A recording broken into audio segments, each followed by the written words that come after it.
Hello friends, welcome back to your own YouTube channel English Literature. So friends, today we are going to discuss our Super 30 Marathon series part number 10 that you can see, and without wasting any time, let's start this topic. And if you are new to this channel and new to this video, then please like this video and subscribe my channel and press on bell icon and then touch on all so that you can get my all video notification on your phone on time. And please put up your comment in my comment box so that I can get what you feel about my video, and you can also put up your queries and suggestions in my comment box. I will surely reply to your comments, I promise it. So without wasting any time, let's start this topic. So today's first question is, whose death does Matthew Arnold mourn in Rugby Chapel, यानी कि जो हमारे writer हैं Matthew Arnold, उन्होंने Rugby Chapel के नाम से जो उन्होंने वर्क लिखा है उसमें वो किसकी मौत पर वो दुख व्यक्त करते हैं।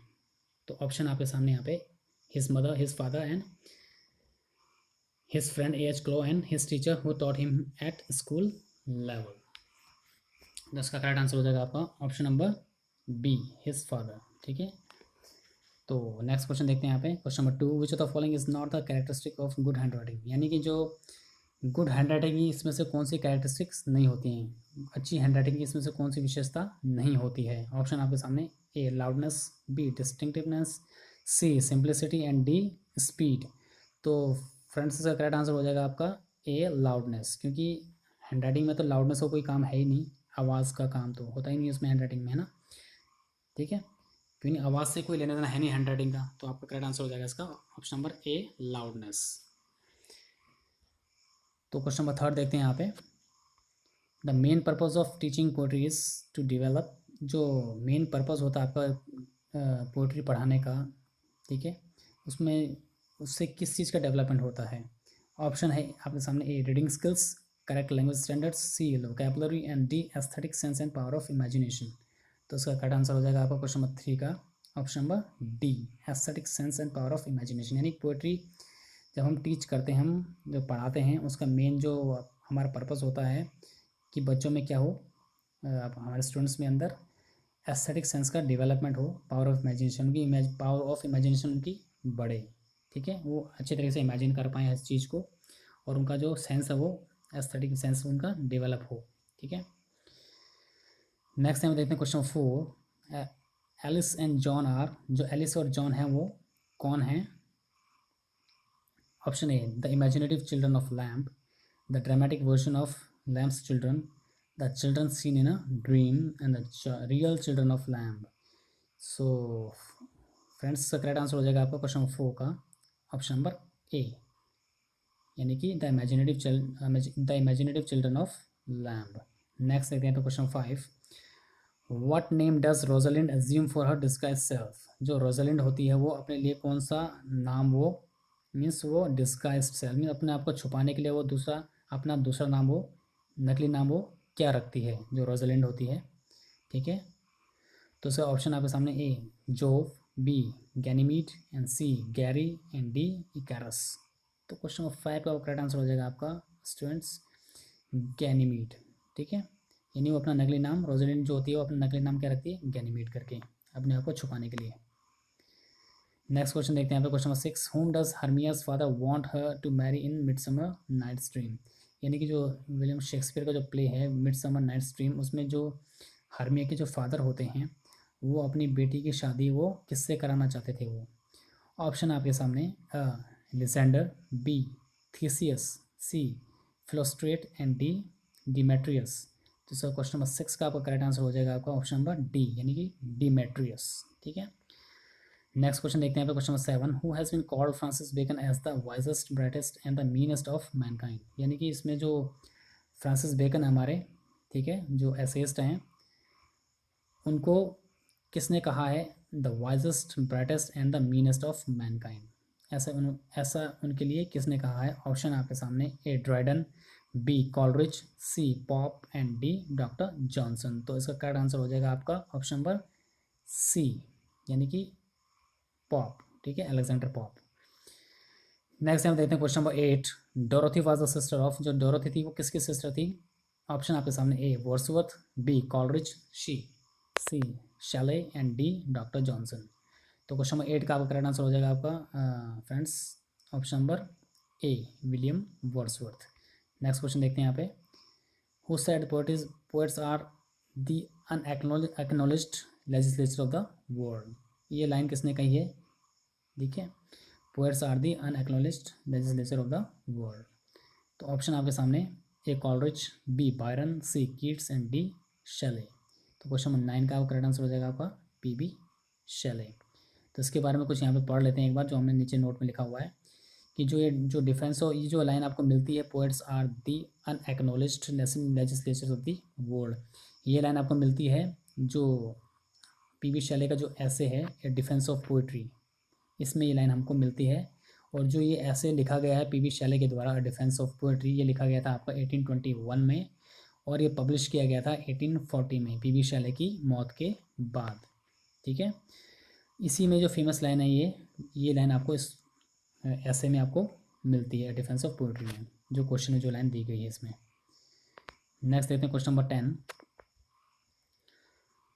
इन which poem does this line our sweetest songs are those tell of saddest thought occur. यानी ये जो लाइन है, जो हमारा लाइन दी गई है यहाँ पे, वो किस पोएम में हमें मिलती है। ऑप्शन आपके सामने, टू स्काईलार्क, और to the west wind, Adonis and Ozymandias. तो जो आपकी लाइन है वो मिलती है आपकी ऑप्शन नंबर ए हो जाएगा इसका correct answer, to a skylark, जो कि लिखी गई किसके द्वारा, पी बी शैले के द्वारा। ठीक है, देखते हैं आप next question, question number 11, who coined the term negative capability. जो नेगेटिव कैपेबिलिटी जो टर्म है, ये किसके द्वारा दी गई है। ऑप्शन आपके सामने, Shelley, Milton, Keats and Wordsworth. तो जो आपकी नेगेटिव कैपेबिलिटी, ये बहुत ही फेमस टर्म है, ये दिया गया आपका option number C, John Keats के द्वारा।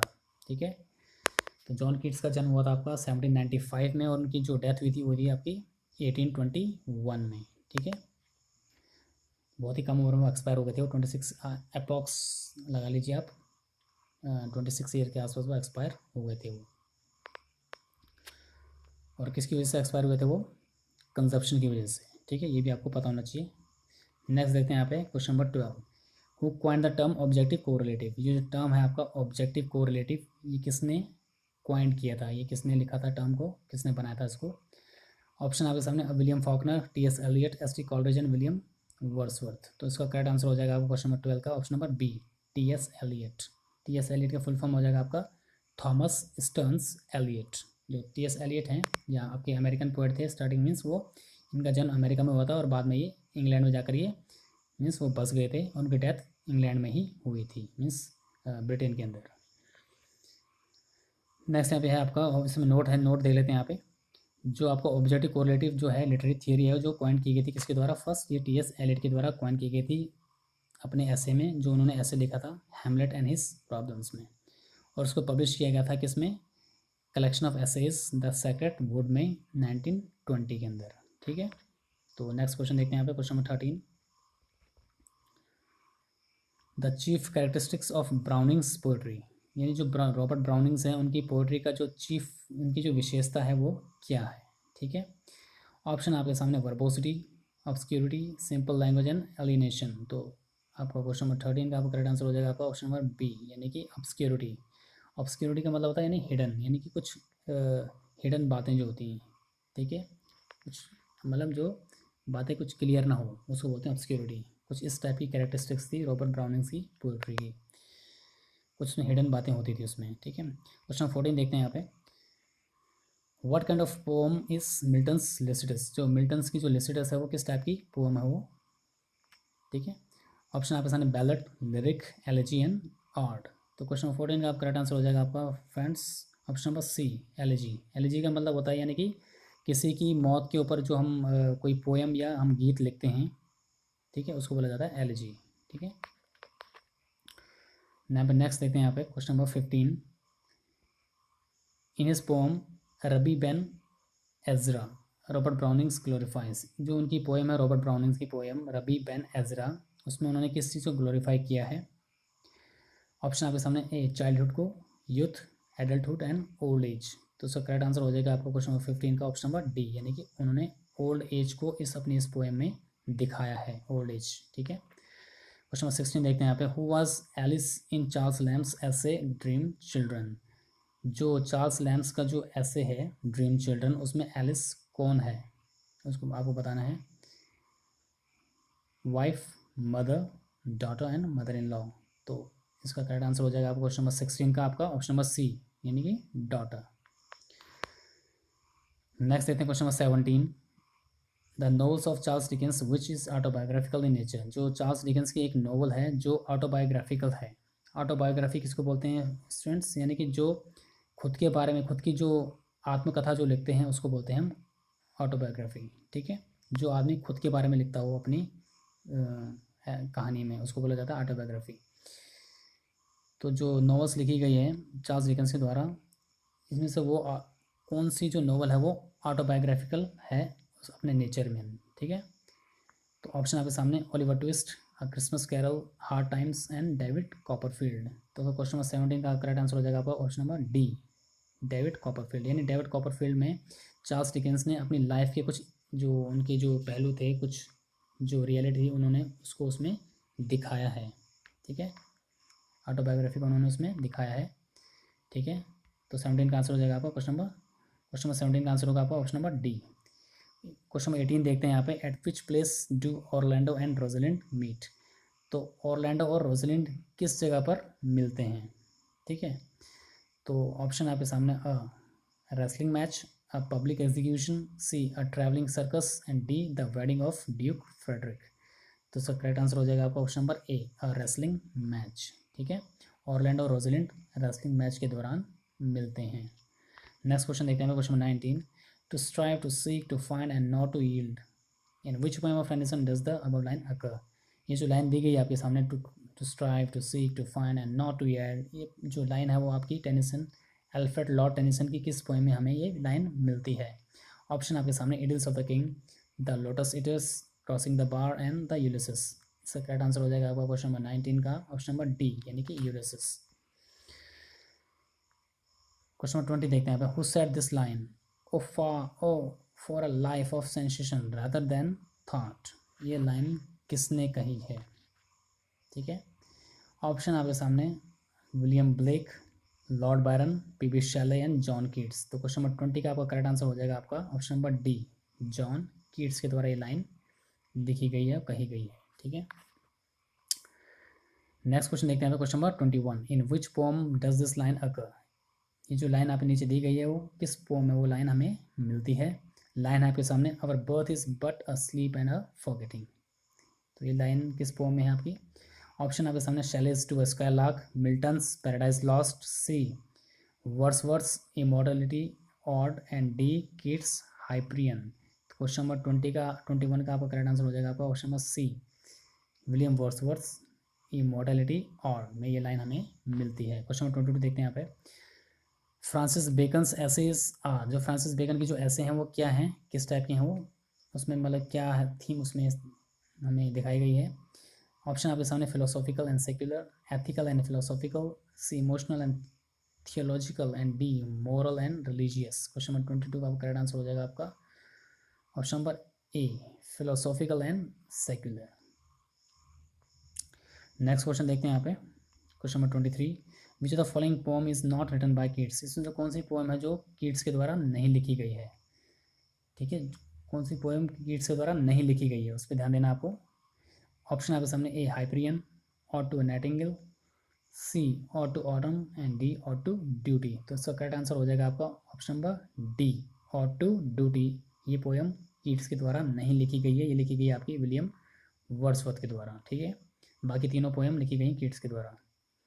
ठीक है, नेक्स्ट यहाँ पे क्वेश्चन देखते हैं question number 24, whom did Tennyson succeed as a poet laureate. ठीक है, जो टेनिसन है हमारे वो पोएट लॉरिएट किसके बाद वो बने थे वो। ठीक है, क्वेश्चन नंबर 24 आपका, तो इसका करेक्ट आंसर हो जाएगा आपका, यानी कि जो अल्फ्रेड लॉर्ड टेनिसन थे वो किसके बाद पोएट लॉरिएट बने। यह है क्वेश्चन आपका। ऑप्शन आपके सामने, Shelley, Coleridge, Dryden and Wordsworth. तो क्वेश्चन नंबर 24 का आपका करेक्ट आंसर हो जाएगा आपका ऑप्शन नंबर डी, यानी कि विलियम वर्ड्सवर्थ के बाद जो अल्फ्रेड लॉर्ड टेनिसन थे वो पोएट लॉरेट बने थे, ठीक है। तो और जो विलियम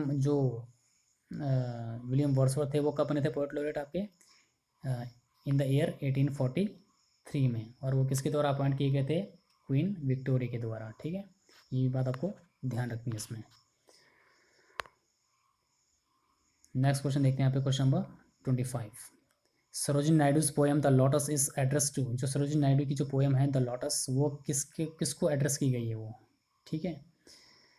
ऑप्शन आपके सामने, doctor Zakir Hussain, doctor Rajendra Prasad, C Mohandas Karamchand Gandhi and D Jawaharlal Nehru. तो क्वेश्चन नंबर 25 का करेक्ट आंसर हो जाएगा फ्रेंड्स आपका option number C, Mohandas Karamchand Gandhi. Next question देखते हैं यहाँ पे, question number 26।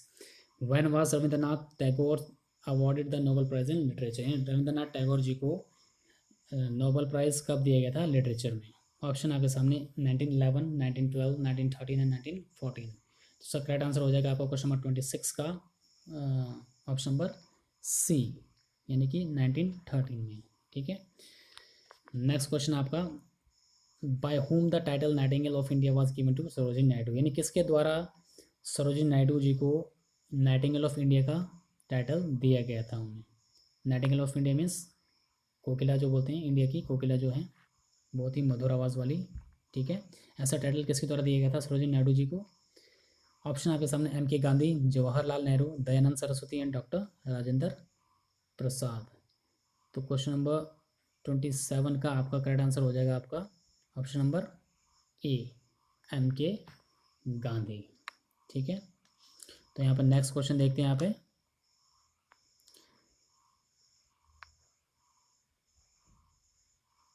Question number 28। Who has criticised Milton's language, यानी मिल्टन की लैंग्वेज को किसने क्रिटिसाइज किया है यहाँ पे, ठीक है। ऑप्शन आपके सामने Robert Greene, Matthew Arnold, T S Elliott and Charles Dickens. तो क्वेश्चन नंबर 28 का करेक्ट आंसर हो जाएगा आपका ऑप्शन नंबर सी, यानी टी एस एलियट ने मिल्टन की जो लैंग्वेज है, उनकी जो लिखने, जो उनकी लैंग्वेज, उन्होंने जो अपने काम में उन्होंने जो लैंग्वेज यूज़ की है उसको उन्होंने क्रिटिसाइज़ किया है, ठीक है, किसने, टी एस एलियट ने। नेक्स्ट देखते हैं यहाँ पे question number 29। Milton's paradise Lost is written in, जो जॉन मिल्टन की जो पैराडाइज लॉस्ट जो पोम है एक, ठीक है, कविता है, वो लिखी गई है किस फॉर्म में, ठीक है। ऑप्शन आपके सामने heroic couplet, blank verse, free verse and Spenserian stanza. तो क्वेश्चन नंबर 29 का आपका करेक्ट आंसर हो जाएगा आपका friends option number B, blank verse, ठीक है। ब्लैंक वर्स में ये पोम लिखी गई है। तो यहाँ पे नेक्स्ट देखते हैं question number 30। Who is regarded as a prince among the English essayist, यानी जो इंग्लिश एसेइस्ट हैं, ठीक है, जो इंग्लिश के जो निबंधकार हैं, इनमें से किसको प्रिंस कहा जाता था, उनको किसको राजकुमार कहा जाता था, ठीक है। तो ऑप्शन आपके सामने, Charles Lamb, Francis Bacon, William Hazlitt and A G Gardiner. तो इसका करेक्ट आंसर हो जाएगा फ्रेंड्स आपका option number A, Charles Lamb. यानी चार्ल्स लैम्ब को राजकुमार के तौर पे उन्हें, मतलब राजकुमार उन्हें कहा जाता था, ठीक है। तो फ्रेंड्स ये था आपका आज का टॉप 30 क्वेश्चंस। आई होप आपको ये सारे के सारे क्वेश्चंस आपको समझ में आ गए होंगे, ठीक है। तो मिलते हैं अपनी नेक्स्ट वीडियो में, टिल देन टेक केयर।